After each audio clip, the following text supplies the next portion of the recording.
சென்னை அருகே அடுத்தடுத்து 2 இடங்களில் லாரி இருசக்கர வாகனம் மீது மோதிய சாலை விபத்தில் 3 பேர் உயிரிழப்பு. பல்லாவரத்திலிருந்து ஜல்லி ஏற்றி வந்த லாரி ஈச்சங்காடு சந்திப்பில் கீழ்கட்டளை நோக்கி செல்ல இடம்புறமாக திரும்பியது. அப்போது கீழ்கட்டளையிலிருந்து கோவிலம்பாக்கம் நோக்கி செல்ல எதிர் திசையில் வந்த இருசக்கர வாகனத்தின் மீது எதிர்பாராத விதமாக லாரி மோதியுள்ளது. இதில் இருசக்கர வாகனத்தில் வந்த கோகுல்ராஜ், தனாய் மண்டேல் இருவரின் மீதும் லாரியின் சக்கரம் ஏறி இறங்கியதில் சம்பவ இடத்திலேயே இருவரும் உடல் நசுங்கி பரிதாபமாக பலியாகியுள்ளனர். சம்பவம் குறித்த தகவல்படி பள்ளிக்கரணை போக்குவரத்து புலனாய்வு பிரிவு போலீசார் இருந்தவர்களின் உடலை கைப்பற்றி பிரேத பரிசோதனைக்காக தாம்பரம் அரசு மருத்துவமனைக்கு அனுப்பி வைத்து லாரி ஓட்டுநரிடம் விபத்து குறித்து விசாரித்து வருகின்றனர்.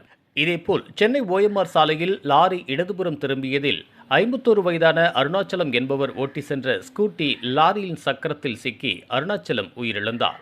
லாரி ஓட்டுநரை பிடித்த பள்ளிக்கரணை போக்குவரத்து புலனாய்வு போலீசார் விசாரணை செய்து வருகின்றனர். இதுபோன்ற உள்ளூர் செய்திகள், மாநில செய்திகள் மற்றும் பயனுள்ள தகவல்களை உடனுக்குடன் தெரிந்து கொள்ள GST ஆன்லைன் மீடியாவை இலவசமாக சப்ஸ்கிரைப் செய்து கொள்ளுங்கள்.